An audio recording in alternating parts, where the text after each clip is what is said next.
Hi all welcome to football arena.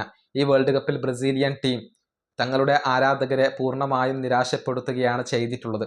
നോർവേക്കെതിരെയുള്ള മത്സരത്തിൽ പരാജയപ്പെട്ടുകൊണ്ടാണ് അവർ പുറത്തായത് എന്നുള്ളത് മാത്രമല്ല, ആ മത്സരത്തിൽ ദയനീയമായ പ്രകടനമായിരുന്നു ബ്രസീൽ നടത്തിയത്. അക്കാര്യത്തിൽ ബ്രസീലിയൻ ആരാധകർക്ക് വലിയ ദേഷ്യമുണ്ട്. ഏതായാലും എന്താണ് ഇത്തവണ ബ്രസീലിന് പിഴച്ചത്? ഈ ഒരു ചോദ്യം നെയ്മറോട് കഴിഞ്ഞ ദിവസം ചോദിച്ചിരുന്നു. അദ്ദേഹം മറുപടി നൽകിയിട്ടുണ്ട്. എന്തെങ്കിലും ഒരു കാരണം പ്രത്യേകിച്ച് എടുത്തു പറയാൻ കഴിയില്ല, മറിച്ച് പല ഡീറ്റെയിൽസുകളിലും മിസ്റ്റേക്കുകൾ പറ്റി എന്നാണ് നെയ്മർ ജൂനിയർ ഇപ്പോൾ വ്യക്തമാക്കിയിട്ടുള്ളത്. അദ്ദേഹത്തിന്റെ വാക്കുകൾ ഇങ്ങനെയാണ്: ഞങ്ങൾക്ക് ഒരു പ്രത്യേക പ്രശ്നം ഉണ്ടായിരുന്നു എന്ന് പറയാനും ചൂണ്ടിക്കാണിക്കാനും എനിക്ക് ബുദ്ധിമുട്ടുണ്ട്. കാരണം പ്രശ്നങ്ങൾ പലതായിരുന്നു. എനിക്ക് പലപ്പോഴും മോശമായി അനുഭവപ്പെട്ടു. ചില കാര്യങ്ങളിൽ ഞങ്ങൾ മിസ്റ്റേക്കുകൾ വരുത്തി വെച്ചു. അത്തരം ചില കാര്യങ്ങളാണ് വേൾഡ് കപ്പിനെ തന്നെ നിർണ്ണയിക്കുന്നത്.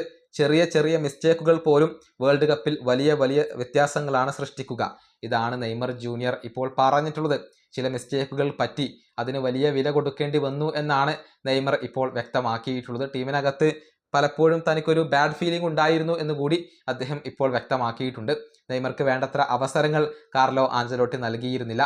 അതിൻ്റെ പേരിൽ വലിയ വിമർശനങ്ങൾ ആഞ്ചലോട്ടിക്ക് ലഭിച്ചിരുന്നു. മാത്രമല്ല, നോർവേക്കെതിരെയുള്ള മത്സരത്തിൽ ബ്രൂണോ ഗിമറസ് പെനാൽറ്റി പാഴാക്കി, എൻട്രിക്ക് ഒരു സുവർണാവസരം പാഴാക്കി. ഇത്തരം ചെറിയ ചെറിയ മിസ്റ്റേക്കുകൾക്കാണ് വലിയ വില നൽകേണ്ടി വന്നത് എന്നാണ് നെയ്മർ ജൂനിയർ ഇപ്പോൾ വ്യക്തമാക്കിയിട്ടുള്ളത്. ഈ വീഡിയോ അവസാനിപ്പിക്കുന്നു. അടുത്തൊരു വീഡിയോയിൽ കാണാം.